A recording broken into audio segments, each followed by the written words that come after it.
Good afternoon, everyone, and welcome to the joint press conference of the Philippine Secretary of Foreign Affairs and the Philippine Secretary of Trade Industry at the conclusion of the Apec ministerial meeting. To begin, I would like to invite the Secretary of Foreign Affairs, the Honorable Albert Del Rosario, to give his opening statement.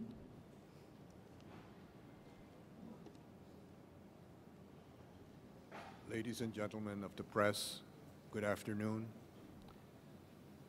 Allow me to begin by expressing my sincere appreciation for all the work done by ministers and the senior officials,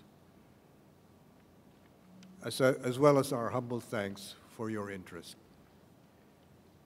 We successfully concluded the 27th APEC ministerial meeting, which I co-chaired with my colleague, Secretary of Trade and Industry, Gregorio Domingo. Over the two-day meeting, ministers discussed how to widen APEC's reach and impact under our theme of building inclusive economies, building a better world. We strongly agreed that we must enhance human resource development. And to that end, we agreed to pursue strategic cooperation in human capital development geared towards developing 21st century skills that will increase people's employability, productivity, and ability to respond to emerging business demands. We called for science, technology, and innovation, as well as higher education, to be placed at the forefront of economic policy making and strategic planning. We also considered issues related to health and women's empowerment. Ministers also considered the need to develop strategic and broad-based approaches to address environmental impact. We endorsed an action plan on food security and blue economy, which will help ensure the security of the region's food supply by addressing illegal, unregulated, and unreported fishing, among others. We emphasized the importance of building energy resilience and agreed on a task force to work towards increasing resiliency of our energy infrastructure to natural disasters and climate change through enhancing quality electric power infrastructure. We're working on achieving the APEC aspirational target of reducing aggregate energy intensity by 45% from 2005 levels by 2035 through collaboration on energy efficient and low carbon development. We endorsed the APEC's disaster risk reduction framework to facilitate collective work in building adaptive and disaster resilient economies that support inclusive and sustainable development in the face of the new normal, the increasing frequency, magnitude, and scope of natural disasters, and the resultant disruption on the increasingly integrated and interlinked production and supply chains. I want to now highlight two major achievements for APEC 2015, which have both been developed under the Philippines chairmanship. The first is the agreement to an APEC services cooperation framework to promote services reform efforts in APEC and the Philippines. The framework will develop a services competitiveness roadmap to improve trade and investment in services over the next 10 years. This work is vital because we know that every $1 million of services exports generates 105 jobs, whereas goods exports generates only 59 jobs for the same amount. Not only does services trade create new jobs, but it allows people from all parts of the economy to participate in the economic and social mainstream. In the Philippines, services account for more than 50% of the total GDP in a given year. Secondly, we agreed on the APEC strategy for strengthening quality growth. The strategy was born out of the Philippines' leadership to expand discussions on the unique relationship between trade and development. We considered that one of the key ways to achieve quality economic growth is through good governance measures.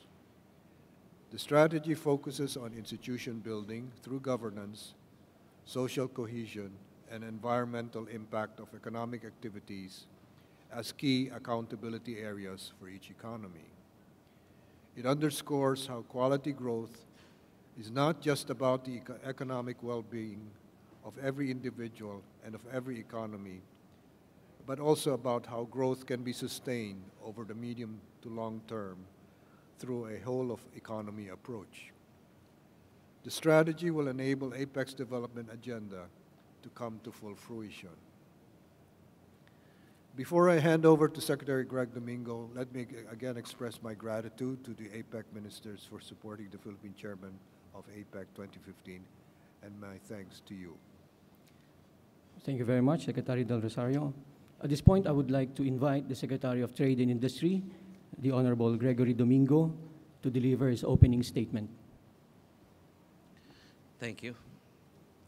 Good afternoon to everybody.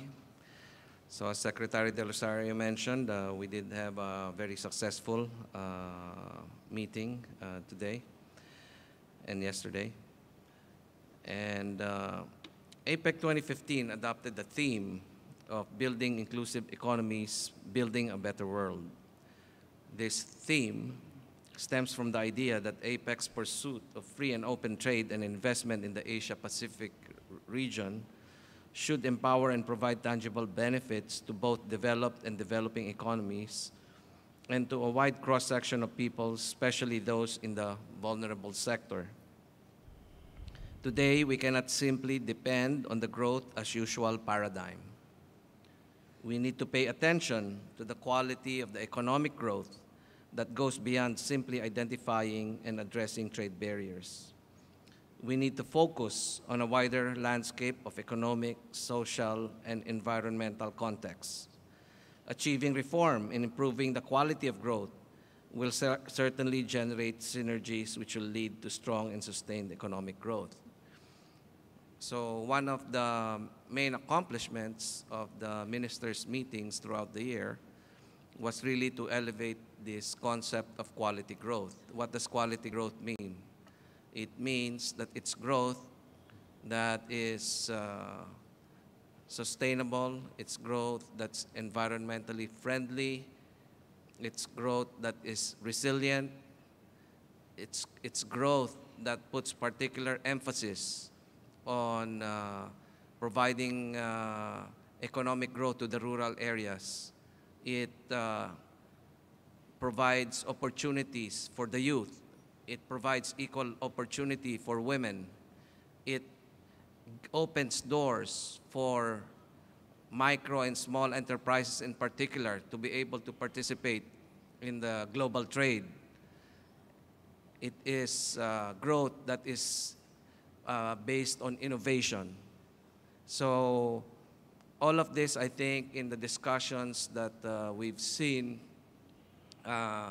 wherein there is broad participation now among the economies in supporting this kind of concept and the programs and projects that will go along with it. I just want to add a few more things to that we were discussed. Of course, we did discuss the WTO and the desire to really have a successful conference, MC10, the Ministerial Conference in Nairobi next month, and that there is still support for the continued support for the multilateral trading system. We had extensive discussions on how to build on the 2010 APEC Leaders Growth Strategy and endorsed the APEC strategy for strengthening quality growth. We exchanged views on how to improve services trade and endorsed the APEC Services Cooperation Framework. We took steps to implement the Beijing Roadmap for APEC's contribution to the realization of the FTAP, or the Free Trade Area of the Asia-Pacific. We made progress on several initiatives relating to global value chains. We discussed ways to improve connectivity, where we want to achieve a goal of a seamless, comprehensively connected, and integrated Asia-Pacific, and took steps to implement the Apec Connectivity Blueprint for 2015 to 2025.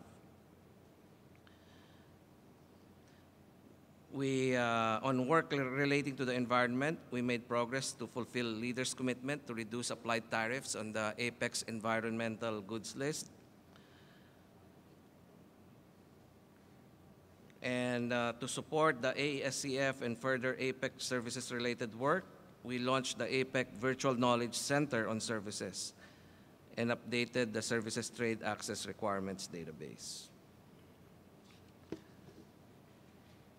On the work in terms of the micro, small, and medium enterprises, or MISMEs, we welcome the outcomes of the meeting of ministers responsible for trade, including the Boracay Action Agenda to globalize MISMEs, and developed an implementation plan.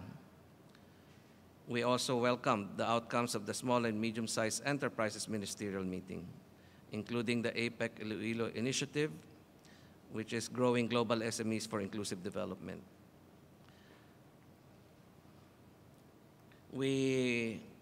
Everyone acknowledged and agreed that e-commerce is an important vehicle for MISMEs to participate in the global market. In fact, this may be one of the most important tools to allow small businesses to participate in global trade. And so there will be a lot of effort put into the development of or promotion of platforms. I shouldn't say development, but promotion of e-commerce platforms to enable MISMEs to participate in global trade. We agreed on a digital economy action plan for MISMEs, which will yield the work agenda for MISMEs. We discussed the importance of encouraging financial institutions to evaluate the business models and growth potential of individual MISMEs.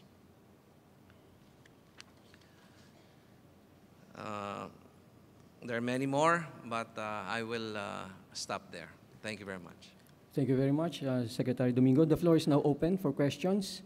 I would like to request those who will be asking questions to approach the mic at either side. Give us your name, media affiliation, and who the question is addressed to. Finally, we would like to request the media to focus as much as possible their questions on APEC-related issues. First question, please. I'd like to address my question to Secretary Del Rosario.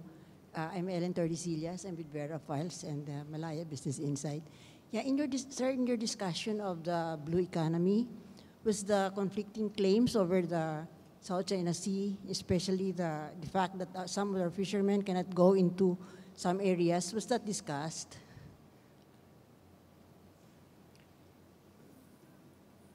The APEC agenda did not include any items on the South China Sea.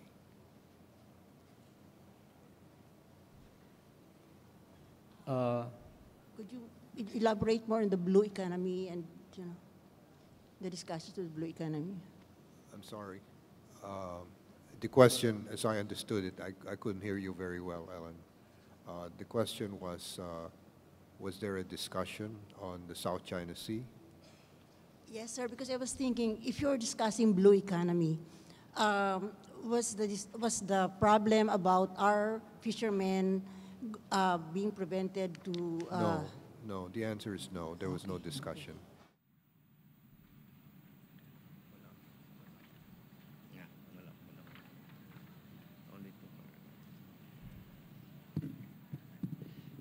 Chris Laranio of Dow Jones. Sir, I heard that Indonesia again tried to get palm oil, Secretary Domingo. Indonesia tried again to get palm oil included, if not in the environmental goods list, then in the rural products. I was told that they weren't included in the list. Is that correct, sir? And is there any reason why? I think that may have been last year or a few years ago when there was an attempt to do that, but to include it in the environmental goods list. But that was not, the decision was to keep it to the 54 items that was approved in Honolulu. I thought, sir, that it was moved to the so-called rural products that contribute to rural economy. Yeah, the rural products is a concept that was presented and that was discussed, but I don't think there were specific items that were approved or discussed in that category. Final point, sir. Is the recent haze or in the past, does that play into the decision to not discuss it? No, there was no discussion at all about the haze, at least not at the ministerial level. At least. Okay, thank you, sir. Since the two cabinet members should be proceeding to their next official engagement, we have time maybe for one final question. I have a question here, please. I'm standing here. Yes. Yeah, Tres Reyes from CNN Philippines. Sir, I have a question for Secretary Domingo and to Secretary Albert. Was there any discussion about the Paris attacks? And will you, or have you made any recommendations as to how this should be treated in the statement that will be released by the leaders at the end of this meeting? That's my first question. My second question is, Secretary Domingo, you talked about steps that were taken regarding the FTAAP, which was pushed by China last year. What are these steps, and how are you now proceeding forward with regards to other trade agreements such as TPP and the regional and the whole spaghetti bowl of FTAs, and how you are going to make sense out of all of this moving forward? Thank you.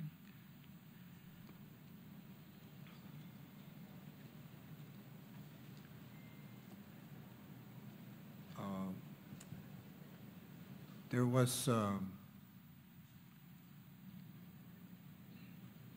common refrain from the ministers in terms of the Paris attacks, and I think this can be summed up in terms of everyone had expressed their condolences to the families of the victims for the terrorist acts. There was a call for unity of nations and peoples, and there was additionally a call for bringing to justice those who perpetuated the horrific developments in Paris last Friday. Okay, on your question on the FTAAP, FTAP. Can I just have a follow-up on that? Okay. So there was a discussion among the ministers on the Paris attacks, and then you made recommendations to the leaders to how to present it, sir. It will be included in a separate statement or part of the Apec 2015 declaration coming out of the leaders themselves. I think each minister who spoke started with the commentary on the terrorist attacks in Paris. I think that was the common refrain, as I indicated. I think that has all been minuted, so it's contained in the minutes. I don't know whether it's carried as a matter of would that be included in the press release? These are personal expressions of sympathy and condemnation. Therefore, APEC as a group has not come up with a statement for, taken a stand as APEC on this particular I don't think event we did. as That's- ministers. Yes, I don't think we did. We didn't come up with a group position on it, but as I said, everyone who spoke the same language. Thank you, sir. Okay, on the FTAP, actually there was a lot of interventions about the FTAP. Basically, that they'd like to see the work continue on the study for FTAP, and there is a target that the submission of a comprehensive study and accompanying recommendations by the end of 2016. So that seems to be ongoing because there have been a task force and a core drafting group that has been formed, and there are initial deadlines actually by January. But the full report the target is to have that by the end of next year.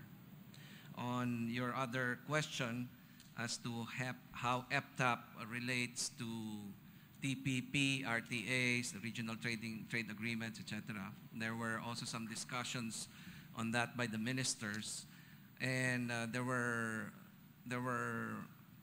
a number of comments that all these other trade agreements, such as the TPP, the RCEP, RCEP, the bilateral trade agreements that are proliferating, the other regional trade agreements, are all building blocks that are actually good even for the multilateral trading system, which is WTO.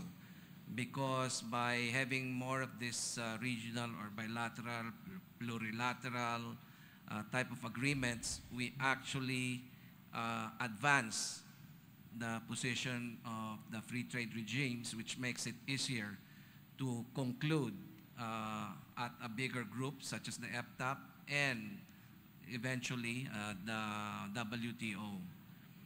So these are all building blocks. That's how it's viewed. Thank you. One last question, please. I've been standing here waiting and being polite. May I ask a question, please? Okay, right here. All right, I'm just going to go ahead. I'm with Voice of America. I have a question for Foreign Secretary. Beijing did not inform whether its president is going to visit or attend APEC until 8 days ago. Now he's here. Mr. Xi is here already. I wonder what Manila had to do to convince Beijing that it's worthwhile to come here to attend APEC, and whether his attendance at APEC would provide a new impetus for improving the bilateral relationship. Thank you. We certainly welcome the presence and attendance of President Xi Jinping, and we're very happy that he's here, and we believe that he has honored our invitation, and he has been promised that we would be a good host. Thank you very much. This press conference is now concluded. We would like to thank Secretary De Rosario, Secretary Domingo for their time, and we would like to thank our media partners for covering this event. Thank you.